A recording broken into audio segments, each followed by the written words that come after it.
and I have to say, I have pretty mixed feelings about it. If you have never heard of Road to Vostok, it's a survival extraction indie game created by a single indie dev a few weeks back. It looks very appealing for $20 and is apparently a Stalker-like game, and since I'm a big fan of Stalker games, I decided to try it out. Extraction games, in my opinion, are a bit of a hit or miss, especially a single-player ones, but for the sake of it, I decided to try it out and see what all the hype is about. You start the game by deciding what sort of difficulty you would like to play at. The way difficulty works in the game is by introducing permadeath, which erases your save file once you die, spawning you in a random location with randomly generated stats, or placing you in either winter or summer. Since you can get frostbite in the game, I'm pretty sure you know which one's better. Additionally, you can run a tutorial which consists of 16 billboards that explain how the game works. Thinking that I'm the coolest and the most badass player ever, I tried playing the most difficult mode and yeah, quickly gave up on that. The extraction part comes from the fact that you have to go outside, pick up all the guns, all the materials, and then come back to your man cave, put it all on the shelves and boxes, and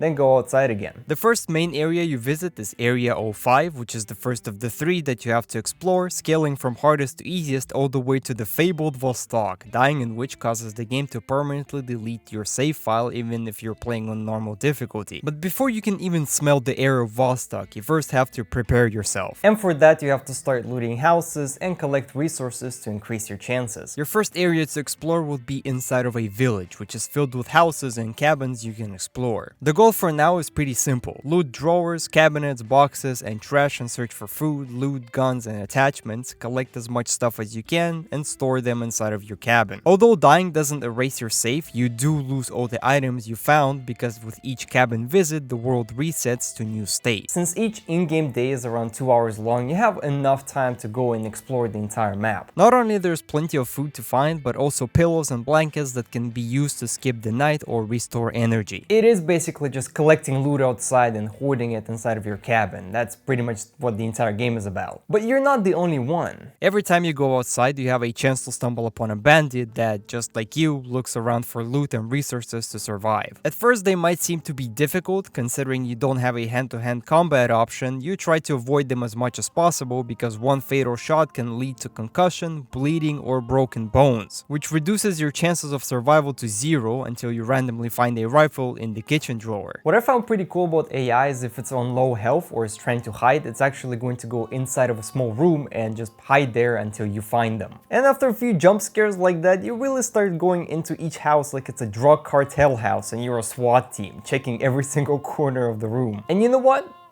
You should be scared. Not only they all speak Finnish, so you can't even tell if they know about your location, but they hit you like a truck. Heals are pretty rare to find, so every hit point matters. Although I have to say, they have a pretty weird AI. Sometimes they just randomly spot you outside of the house a nanosecond after exiting, or somehow hear your footsteps across the map. But they're not very stupid. As soon as they see you, they will run away as far as possible so they don't get shot. But also they would randomly rush you while you're hiding, so I really doubt the intelligence part, but all of these little things really makes them unpredictable. For the first few hours, I was really cautious about where I was going. Shooting is realistic enough where you can kill them with a headshot, but oftentimes it's pretty hard to do because sometimes they would notice you very far away and without a scope, it's pretty much impossible to hit them. And body shots sometimes work, sometimes they don't, so it's a gamble. To be fair, it's pretty accurate to the Stalker games. So you're sitting in the corner with your gun in your hands, ready for the Finnish scum to come and sneak up on you, and then you realize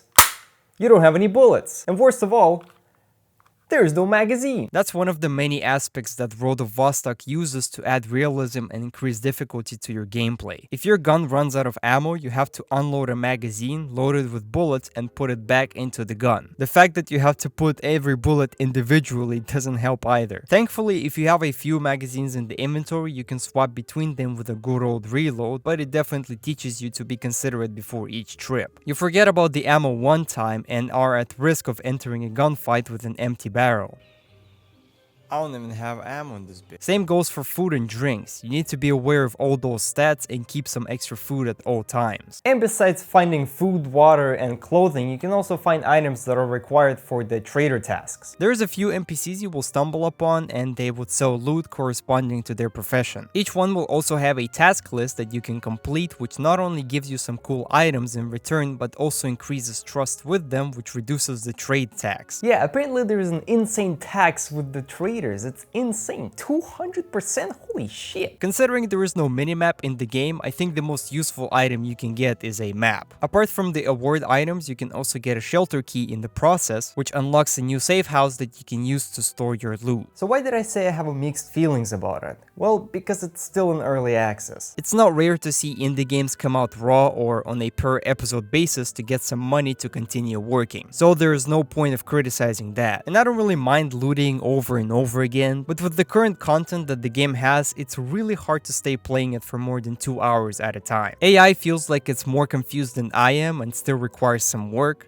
One Steam user said, you either get a John Wick or a confused Roomba. Instead of having constant speed every time you try to sprint, the game would gradually increase the speed you're running at, even though technically the character animation is always the same no matter what speed you're running at. Since the world is not procedurally generated, or in simpler terms doesn't change with every extraction, you basically go into the same house, same drawers, same cabinets, and hope there's something different every time. And I'ma tell you, 90% of the time, it's just empty. I guess something that was a little bit disappointing to me is you cannot sell items to traders individually, so you always have to trade them for something else. Trader tasks are a great motivator to go outside and loot, but I swear to you, I've been looking for a single item for 5 hours and I haven't found it. But realistically, you don't really need money. You can just find a bunch of guns and trade them for a shelf or something to store your items in. Some of the maps are also a bit weird, like you would have a highway that has a bunch of cars and supermarket in the distance, but you can't loot cars. I actually did try looting the cars the first time I saw them, so maybe you could add it as a feature? One indie game that comes to mind that is very similar to Road of Vostok is Misery. It is also an extraction game, but has a vast crafting system, different maps every day, and feels more developed than Road to Vostok. But keep in mind, it looks way simpler than Road to Vostok, but I think a lot of indie games can prove that visuals are not always the selling point. Misery also has a multiplayer, which I hope Road of Vostok will have, because playing it with a friend would be a blast. I do have to say, optimization in the game is